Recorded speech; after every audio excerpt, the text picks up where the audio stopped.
Ayan guys, kulong-kulo na yung ating tubig. So ilalagay na natin tong ating pata. Yan. Pinakulo na natin to kanina. So ulitin na lang ulit natin. Yan. Then isasama na natin dyan yung ating sibuyas. Ito po yung ating sibuyas.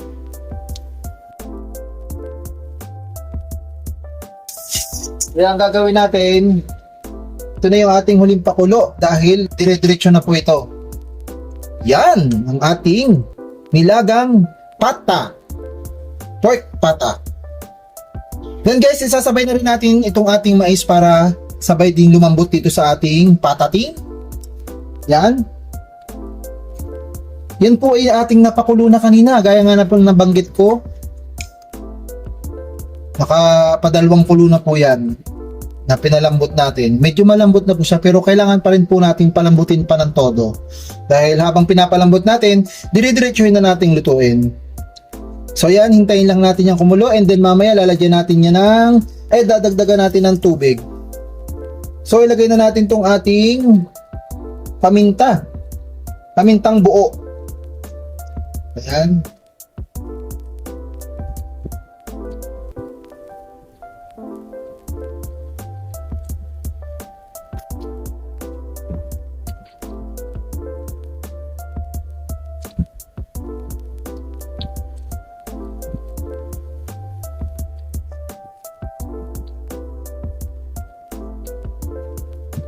Ayan, kompleto na tayo sa paminta.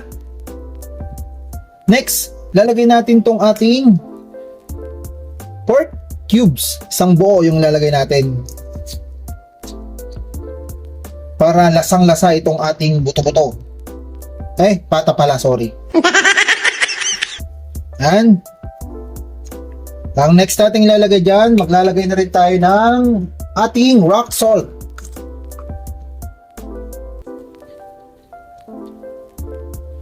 So guys, lagyan na natin. Ayan, pakuluin lang nating maigi.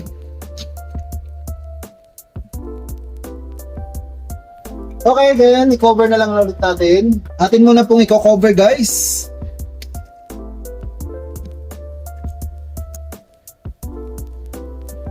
So yun guys, kulong-kulo na po. Pwede na po natin ilagay at isama itong ating patatas. Lagay na po natin.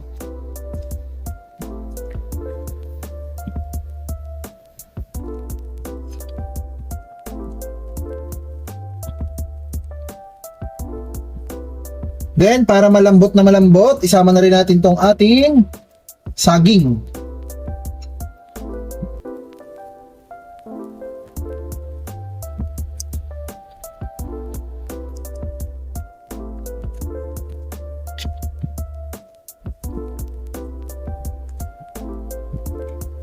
Then, cover lang ulit natin. So, yan guys, lalagyan na po natin ng another 500 ml na water. Para man madaming sabaw. Yan. Yan guys. Palambutin natin maigi itong ating mga sangkap. Lalo-lalo na itong ating mais at saka itong ating patatas. Siyempre, itong ating buto-buto ay napakalambot na niyan. Kanina pa yan. Nakailang patatlong salang na yan guys. So yan, i-cover lang ulit natin at hayaan natin kumulong maigi. At ating babalikan maya-maya. So yan guys, kulong-kulo na. Atin muna nga haluin ng bahagya. So yan, haluin lang natin. Tapos guys, pwede na natin ilagay dito yung ating repolyo. Lalagay na natin yung ating repolyo. Nahin natin to.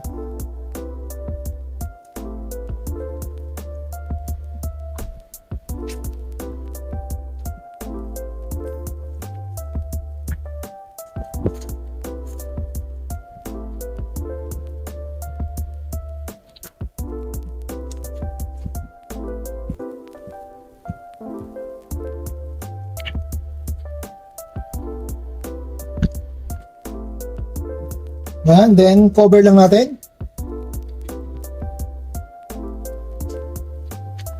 Yan, luto na po. Pwede na po natin ilagay itong ating ibang pangsahog. Lagyan na natin.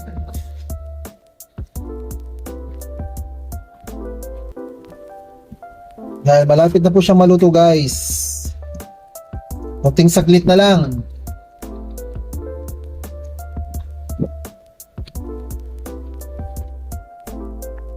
Masarap yung maraming gulay. Then, i-cover lang natin guys. Babalikan natin yan ulit maya-maya. Kapag yung ating gulay na nilagay ay bumaba na. Yung ibig sabihin lumambot na. So yan guys, lumambot na po yung ating mga gulay. So ilalagay na po natin yung ating huling sangkap. Lalagyan lang natin po sa ibabaw ng ating onion ring. Yan.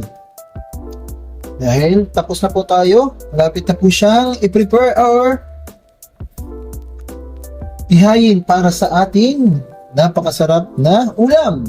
Yan po ang ating nilagang pata. Cover lang ulit natin.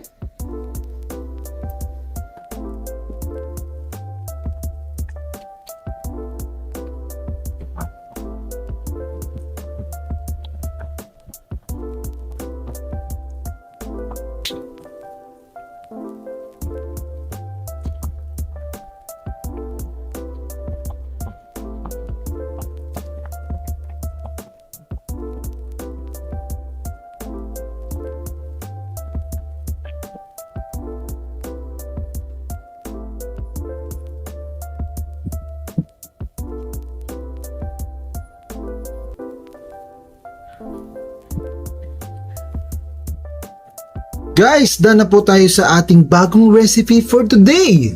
Ang ating napakasarap na ulam, ang ating nilagang pata. Pork pata. Yan po ang ating bagong recipe for today. Salamat guys sa mga nanood at sa manonood pa nitong ating bagong video. Mega shoutout po sa ating mga silent viewer at sa ating mga taga OFW. Yan, maraming salamat po. Ito po yung ating bagong ulam for today. Ang ating nilagang pork tapa. Hanggang dito na lang guys. Sana po nagustuhan ninyo itong ating bagong video. Tara! Kain tayo!